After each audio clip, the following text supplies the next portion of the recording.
Hello, everyone. I have recently uploaded a video or animation of a ball in a tank that is freely moving, and I would like to share a tutorial on how to set up this configuration or this setup in ANSYS Fluent. So, as you can see from the animation, I have used several models such as VOF, volume of fluid, as well as the overset mesh for dynamic mesh. So in another video, if you follow my channel, you have seen that I have presented several videos on overset mesh and how to set up an overset mesh. I'm not going into details on how to set up an overset mesh, but I'm going to show you quickly the geometry so that you can generate it yourself. It's very simple. It's just a ball which is subtracted from the whole domain, and I have both foreground and background, as you may know how to set up an overset mesh. So let's wait for the geometry to open, and then I can show you how to quickly um set up the geometry yourself. So if you look at the geometry, so it consists of uh, actually it consists of uh, three objects. There is one background, there is one foreground, and there is body of influence. So if I show everything, so this is the geometry basically. So this is the background is a tank, which is simply a rectangular cube.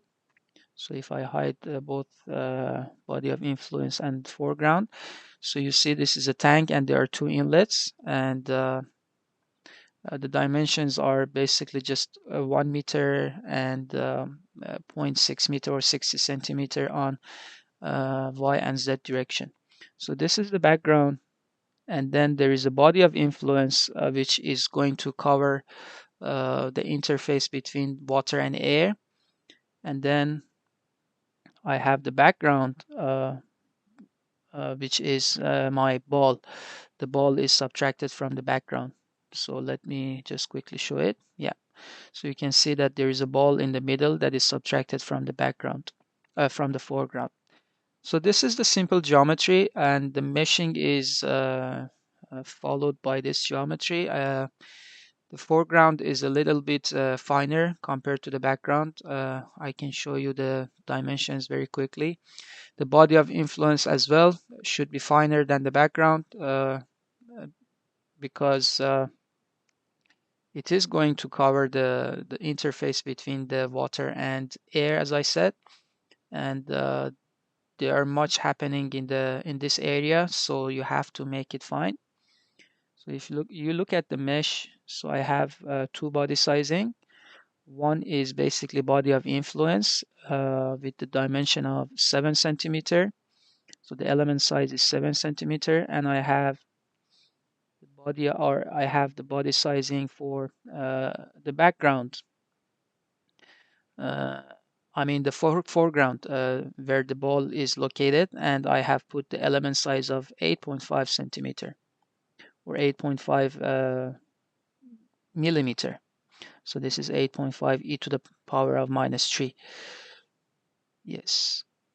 So for it's the same. This is 7 millimeter for the foreground as well. So yeah, this is the geometry. This is the meshing, and I have also name selection. I have two inlets. Actually, one inlet here, and there is another one called inlet 2 on the left side. Make sure that you specify the overset. So this is also very important. Make sure that you specify the overset. So let me hide this and show you. Yeah. So it is also important to specify the overset. This is the surface of the cube. This is important. Then I have a foreground, and then I have a background, and I have the ball and the pipes which are covering the inlet area or the area or the surface of the inlet. And that's it. The meshing is also very simple. So I can show the body as well here. So the inlet, the upper side is the outlet, the bottom is just the bottom wall, left is the left side, the right is the right side, and yeah, wall 1 and wall 2, you can call it whatever you like. These are the walls. So the only important thing here is the overset, that you have to define it in the name selection, so that when you come to Fluent, it automatically understand the overset boundary. So let's quickly go to the solution or the setup of the Fluent. Uh, I have to mention that meshing is very important for the volume of fluid. Sometimes if you have the mesh coarse, the volume of fluid does not converge and it quickly diverge.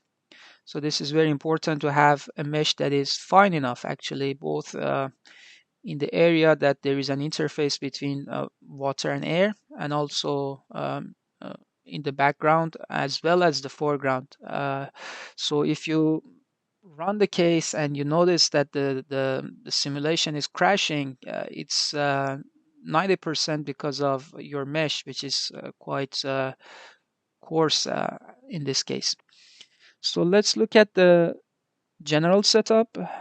The general setup is pressure based. I'm going to run a transient simulation and make sure to have the gravitational acceleration set up. Then I have a material that I have defined both air and water liquid. Then in the multiphase flow, you make sure that you turn on the volume of fluid. Implicit body force, I have used the sharp dispersed. I noticed that this is going to give me a better convergence, or it actually does not diverge when I run the simulation. This was just try and error. I turned on this option and I noticed that my simulation is converging better with this uh, interface modeling. And then I have the phase air as a primary phase and water as my secondary phase. The viscous model is SSTK omega. And then what you have to define is basically your boundary conditions.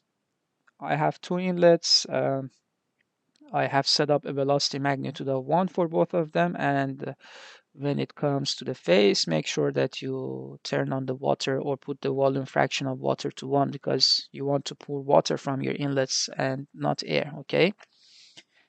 And then there is an overset, which is automatically identified as soon as you name select your overset boundary to overset, it actually automatically identify it.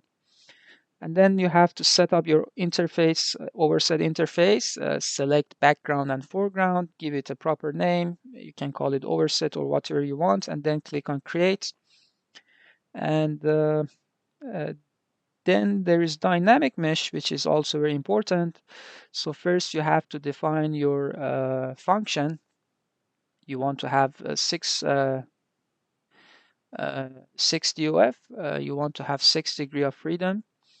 So if you look at my UDF file very quickly, you can see that I have first defined the mass of the ball, which is quite light. It's only 50 gram. Then the radius was 0.03. Then I have defined this I, which is Ix, Iyy, and Iz. This is an equation that actually I looked up in Google and I found this equation. This is a definition of I. So I have defined I, and then I have set all uh, 6 degrees of freedom equal to 1. So I have actually to 0, which means that is free to move. So if you're familiar with how to set up the UDF, I have another video explaining this UDF. So I have put everything to 0, which means that they are free to rotate on all three Z, X, Y, and Z, and also free to translate on X and Y and Z. So You can take a screenshot of this and then use ChatGPT to give you the UDF file. So that's it. You only need to load it. And the way that you load it, you go to function, you click on compile, and then you have to add it here. You go to, you browse it to the place that you have saved it. You just click on OK, and then you build, and then you load it. All right. That's it, as simple as that. And then the next step is to define your 6DOF. You go to change and create. The first thing that you have to define is your ball. So make sure that you have 6DOF linked to the UDF file that you just compiled and loaded. And then the center of gravity, make sure to put the right center of gravity. Go back to your geometry, find the center of your uh, the ball actually where you have placed it at initial time equal to 0. In that case, for me, the x location was 0.885, y was 0.3, and z was also 0.3. But these values are not at initial state. I have run it for some time. I have run it for 3 seconds. So these are the location of the ball at time equal to 0. All right. And then the next thing you have to define is also the foreground, the overset foreground. Make sure that you set it to passive because you don't want to have the force interaction with your overset. This is something that you have to click on it. And then again, the center of gravity, as I told you just a few seconds back, rigid body, and that's it more or less. So it may sound quite difficult, but once you do it yourself, once you set up the model properly and spend a few hours on running the case and showcasing the issues and crash it and then come back and refine your mesh and run it again, uh, you may get familiar and it's not that as scary as it looks. Okay. And then the next thing is to basically define your water volume position. So you have to go to cell register. I have called it region of water. So I want to have the water initially filled half or 50% of the tank. So my Y maximum, if you go to domain at your scale, so you can see that my Y maximum is 0.6. So half of the tank is 0.3. And if I just display it, you can see that this is half of the tank that I'm going to patch it with water, okay? Then it's just to initialize it, hybrid initialization. And then second thing is to basically patch the water at the region of water. The way you do it is first you go to water and then you select both foreground and background. You put the volume fraction to 0, which means that you want to firstly put everything to air. And then once this is set up, you click on region of water and then this you put to value 1. So volume fraction of water to 1, and then you have patched it correctly. And then it's just to run the calculation.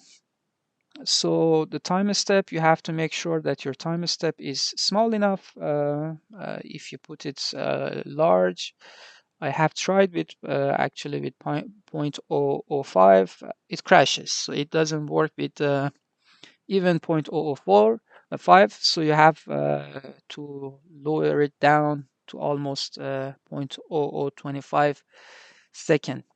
And I have run it for 3 seconds, which means I have run it for more than 1000 or 1000 iteration. I have a machine that has 32 cores. For me, it took around 10 hours or so to run the simulation for 3 hours. I also forgot to mention that I have saved the results every 10 iterations, which means I have saved it every 0.025 seconds, and it is under It is under calculation activities. So if you go to autosave, you can see that I'm saving the data every 10 seconds or every 10 time step so that I can read it later on CFD post. Um, so then we can just close it and go to CFD post. I would like to show you the video rendering as well. So if you go to results, double click on the results, uh, then you can set up your volume rendering, which is going to give you a really nice animation that I presented in my previous YouTube video. So this is going to take a few seconds. Just bear with me. Yeah, still loading. So now you can see the final position and the final location of the foreground. So here is the foreground and the ball is also there. So you can see that it's rotated, it's translated, it has been displaced. So you can basically see that it's displaced. It's calculating the volume rendering for the last time step, which is 3 seconds. I think I can just pause it and come back after a few seconds. All right. Now you can see the volume rendering or the water volume fraction for the whole volume at t equal to 3 second. Uh, if you want to make this blue, I mean, this is quite simple. You have to change the settings uh, in the volume rendering or in your default legend bar. I have made it blue. This is quite simple. I'm sure you can do it yourself. But for the volume rendering, you just go to insert, and then there is a option called volume rendering, and then you can create your volume rendering. And then for making an animation, you click on this time step selector, and then this option, which is the animation time step or animate the time step. And then you have to save your video. Uh, Make sure to make it MP4 or whatever format you like. And then you can see that the time steps from 1000 to 100 or 1200. This is quite slow. This is nutritiously slow. The volume rendering takes a lot of time. Each time step actually takes around 5 to 10 minutes. And for me, the whole volume rendering to make that animation took me around 6 hours. So you have to click on this play button and come back after 6 hours, and then you can look at your saved video. And perhaps I can show you the video here, and we can sum up the tutorial as well. So this is the video. You can look at the ball location and the translation and rotation of the ball in time. So this as well, you can slow it down with FFmpeg, for example, or other tools that you know. Perhaps I can show you the final results that I have slowed down 5 times. You can see the mixing in the tank, you can see the turbulent structures, the translation of the ball, the rotation, how the water is displacing the ball in the water. This is quite fun and amazing, I believe. I hope you have enjoyed how to set up this simulation, and this has been useful. Thank you so much. Until next time.